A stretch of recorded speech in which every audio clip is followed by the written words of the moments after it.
Boys क्या इसका driving pleasure है और क्या तो उसका सस्पेंशन है।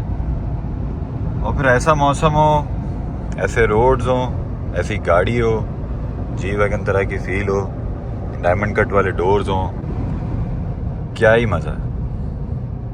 हेलो व्यूअर, जैसा कि मैं आप लोगों से वादा करता हूं कि हर दफ़ा आप लोगों के लिए एक एंटरटेनिंग एक्साइटिंग सी चीज़ें लाकर आप लोगों को दिखाऊं, तो इस वक्त मेरे साथ मौजूद हैं ये नहीं मेरे बैकग्राउंड में Beijing auto industrial corporation company की बैक, जिसको हम शॉर्ट फॉर्म में बोलते हैं, उस कंपनी की BJ40। ये जो चीज़ें मेरे साथ मौजूद हैं, इसकी डिस्क्रिप्शन में आप लोगों को नेक्स्ट ब्लॉग के अंदर ज़रूर बताऊंगा।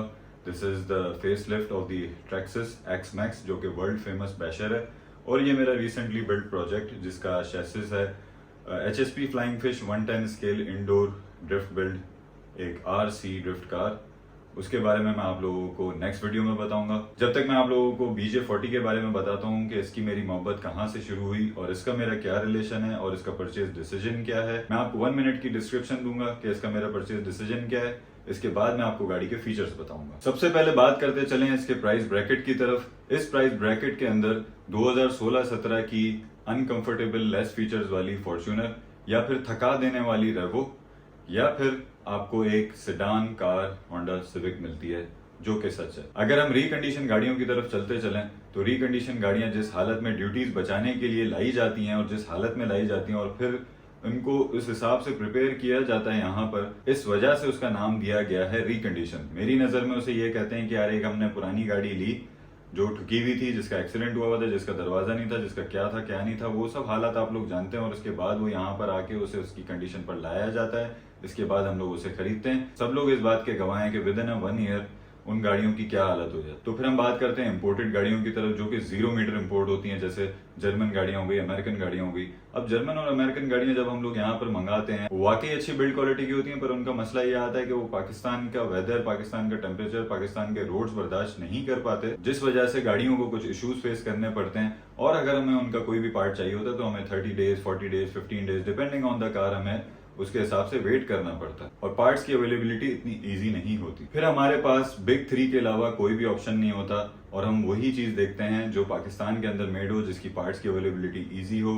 तो this SUV is the one and only SUV that I am proud to say that is made in Pakistan. और मेड इन पाकिस्तान से मुराद मैं ये कहना चाहता हूँ कि assembled in Pakistan, just like the Toyota, Honda and Suzuki. वो भी पार्ट्स बाहर से मंगाते हैं, असेंबल करते हैं पाकिस्तान में। इसका भी यही सीन है भाई, बाहर से पार्ट्स आते हैं, असेंबल होती है पाकिस्तान में, और most of the parts factory के अंदर इसके बिल्ड हो रहे हैं। काफी पार्ट्स इसके बाहर से आ रहे हैं और यहाँ पर ये असेंबल होकर तैयार की जा रही है। इसकी each and everything is available in your country, in your city. और जिस प्राइस ब्रैकेट में ये फॉल करती है, उस प्राइस ब्रैकेट में मैंने आपको शुरू में ही बता दिया था कि क्या क्या है। अब बैक कंपनी के बारे में मैं आप लोगों को बताता चलूं तो ये एक चाइनीज ब्रांड है जो कि मर्सिडीज के पार्टनर रह चुके हैं, और 1958 में ये लोग इंट्रोड्यूस हुए थे। और ये किस तरह की टफ बिल्ड गाड़ियां बनाते हैं उसकी भी मैं क्लिप्स आपको दिखाता हूँ।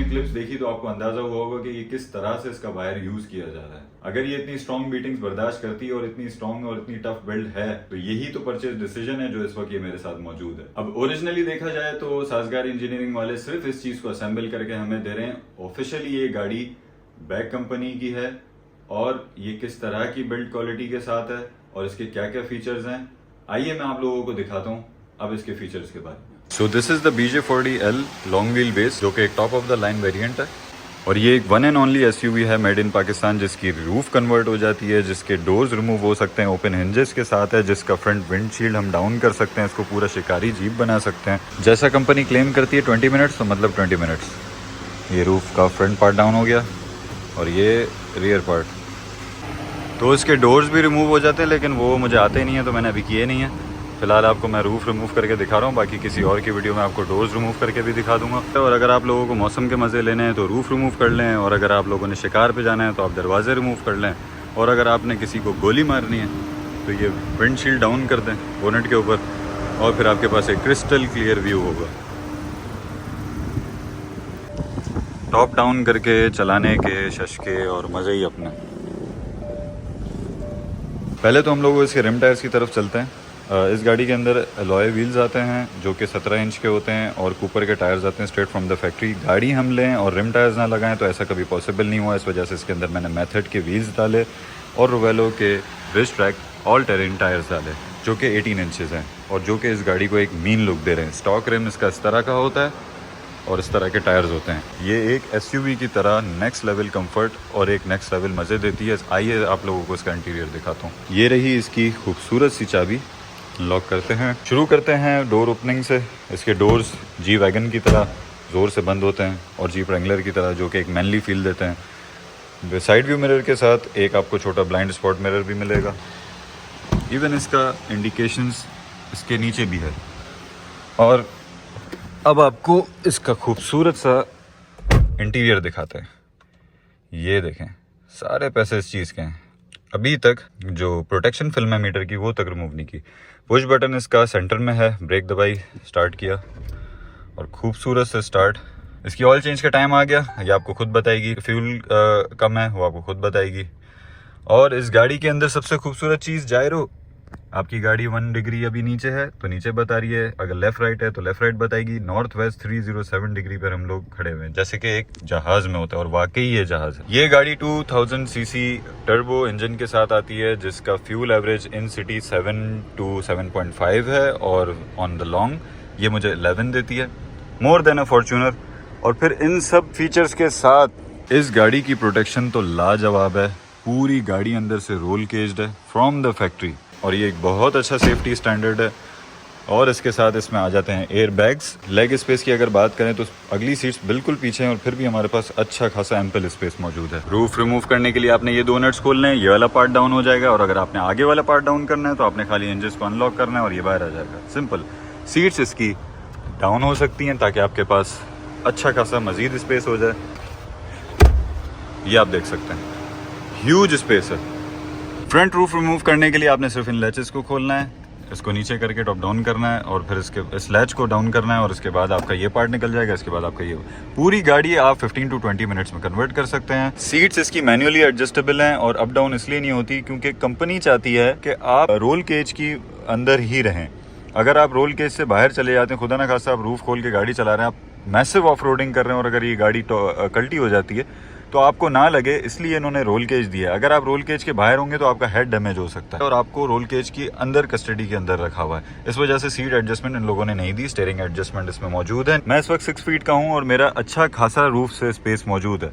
मेरा सर बहुत दूर है अभी रूफ से। गाड़ी आपको पूरी इन्फॉर्मेशन देती है कि आपने इसका कब मेंटेनेंस करानी है और ये सारा बता रही है कि ऑयल चेंज कब होगा, क्या होगा, ये सारी चीज़ें, ब्रेक पैड्स कब चेंज होंगे। व्हीकल असिस्टेंस की तरफ, ड्राइविंग असिस्टेंस की तरफ जाते हैं। इसमें सेंसर्स हैं, पार्किंग सेंसर्स हैं, 3-वे कैमरा है, फ्रॉम द टॉप व्यू है, एरियल व्यू और लुकिंग डाउन व्यू है और इसके बाद नॉर्मल मोड है। ब्लूटूथ, मीडिया, रेडियो और इसके अलावा एयर कंडीशनर आप लोग यहाँ से भी कंट्रोल कर सकते हैं। Temperature, dual zone climate control आप लोग एडजस्ट कर सकते हैं। और अगर आप लोग मेरी तरह ओल्ड स्कूल हैं तो आप लोगों के पास जर्मन गाड़ियाँ जैसे ऑडी, BMW या मर्सिडीज की तरह एक ओल्ड स्कूल इस तरह का स्टाइल मौजूद है जहाँ से आप पूरे स्क्रीन को कंट्रोल कर सकते हैं।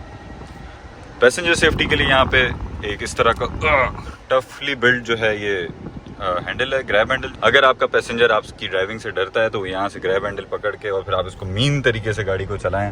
ग्रैब हैंडल यहाँ भी मौजूद है, ग्रैब हैंडल यहाँ भी मौजूद है। कंपनी ने सेफ्टी का इतना ख्याल किया है कि चलती हुई गाड़ी के अंदर कोई भी पुश बटन को दबा दे ये गाड़ी बंद नहीं होगी। और डिमिंग मिरर इसके अंदर इसलिए नहीं आता क्योंकि अगर ये वायर्स दे देते तो फिर हमें वायर डिटैच करना पड़ता है। क्योंकि इसका जैसे आप बोनेट पे देख रहे हैं इस तरह के ये लॉक्स लगे हुए हैं, इस पे ये शीशा जब ये डाउन होता है तो ये शीशा सेफ रहता है, जीप, पुरानी विलेज जीप की तरह। तो ये एक बहुत ही ओल्ड स्कूल और न्यूली एक बड़ा परफेक्ट कॉम्बो है। मतलब बाहर से आपको ऐसा लगेगा कि एक रिजिड एसयूवी है और अंदर बैठने के बाद आपको इतना सुकून मिलेगा जैसे आप किसी कोई लग्जरी तरीन गाड़ी में बैठे हैं। और इंडिकेटर्स इसके लेफ्ट पर हैं, वाइपर्स इसके राइट पर हैं। क्लस्टर की सबसे बड़े शशके तो आपको मैं बताना ही भूल गया कि सबसे बड़े शशके तो उसके क्लस्टर के हैं। क्लस्टर के अंदर आप लोग थीम्स ऐड कर सकते हैं। क्लस्टर में थीम 1 है, थीम 2 है, मजीद आप इंस्टॉल कर सकते हैं। थीम 2 जब मैं इसमें लगाता हूँ तो ये इस तरह की आ जाती है और इसको अगर मैं ऑफ रोड मोड पे सेट करता हूँ, जो कि मैं अभी आपको करके दिखाता हूँ, ये इसका ऑफ रोड मोड है जो कि सिंगल थीम के साथ आ जाता है, और इसी के अंदर अगर मैं थीम 1 को लगाता हूँ इधर स्क्रीन से तो ये इस मोड पर आ जाती है। इंतहाई खूबसूरत। सारे पैसे जो है ना वो इन्हीं चीज़ों के हैं। और सिस्टम सेटिंग्स की तरफ चलें तो over speed warning, warning volume, service info, oil info, compass calibration, off road mode और फ्यूल इकोनॉमी की some tip, tyre pressure monitoring system. ये गाड़ी इंतहाई इंटेलिजेंट है और सब चीज़ें बताती है। और जब हम ये गाड़ी बंद करते हैं या खोलते हैं, ये हार्ट बीट की तरह इसका ये जो स्टार्ट बटन स्टॉप बटन है ये इस तरीके से हार्ट बीट की तरह ये ब्लिंक करता है। 2 wheel drive, 4 wheel high, 4 wheel low, सारे ऑप्शन मौजूद हैं। अब इसी तरीके से मैं बताता चलूँगा तो इसके अंदर फीचर्स ही फीचर्स हैं। मैं क्या क्या बताऊँ, मैं तो थक गया हूँ, अभी बोल बोल के थक गया हूँ। ये भी बताना भूल गया मैं, इसके अंदर लाइट एडजस्टमेंट, डिम, अंदर की एम्बियंट लाइटिंग एडजस्टमेंट, ऊपर से इसके साइड मिरर्स की एडजस्टमेंट, क्या क्या चीज़ें, मैं क्या क्या बताऊँ। इतने फीचर से भरपूर ये गाड़ी है कि मैं थक गया हूँ बता बता के। सो बॉयज, तारीफ तो बहुत कर दी इस गाड़ी की। अब इस गाड़ी की एक बुराई मुझे कंपनी से करनी है कि इन लोगों ने म्यूजिक सिस्टम के अंदर म्यूजिक सिस्टम के जो अगले स्पीकर्स हैं वो इतने अच्छे क्यों नहीं दिए, जिस वजह से साउंड क्वालिटी बहुत अच्छी तो है, स्पीकर्स फटते नहीं है फुल वॉल्यूम के बाद भी, स्पीकर्स बहुत ही अच्छी क्वालिटी के, मैंने रिमूव करके देखे भी थे, पर उनकी बेस अच्छी नहीं है। और वो इस वजह से नहीं है क्योंकि वो कोएक्सियल 3 इंच के स्पीकर्स हैं। अगर आप इसमें 5 इंच के ऐड कर देते हैं, जो कि मैंने कर दिए JBL के, और उसके बाद से अब मैं सुकून में हूँ। वो चाहते कंपनी तो ये डाल सकते थे, इसमें 5 इंच की जगह थी। तो कंपनी से ये गुजारिश है कि आप लोगों ने ऑफ रोडिंग पे पूरा फोकस किया पर साउंड सिस्टम अच्छा नहीं दिया। मेहरबानी करके आने वाली गाड़ियों के अंदर अगले 2 स्पीकर्स डाल दें। आपकी गाड़ी बहुत अच्छी है, सिर्फ आप साउंड सिस्टम की वजह से क्यों रोक रहे हैं। साउंड सिस्टम आप 2 स्पीकर्स ऐड करते हैं, गाड़ी का साउंड भी बहुत प्यारा है। तो अगर आप लोग भी चाहते हैं कि इतने बजट के अंदर आपकी ऐसी गाड़ी हो जो कि पब्लिक में स्टैंड आउट करे, जहां आप जाएं वहां आपकी पहचान हो और एक कॉमन गाड़ी ना हो, और कंफर्ट से भरपूर, सस्पेंशन इतना सॉफ्ट, बाहर से रिजिड, अंदर से एक अलग ही जन्नत जैसी दुनिया, तो this SUV is a hell of a option. Convertible, पता नहीं क्या क्या फीचर्स है, मैं बोल बोल के थक गया, बस बंद करो इस व्लॉग को, दैट्स इट। अच्छा एक चीज और, सबसे बड़ी बात, नई गाड़ी है, नई गाड़ी के नए शश के। टिल देन सी यू, अल्लाह हाफिज।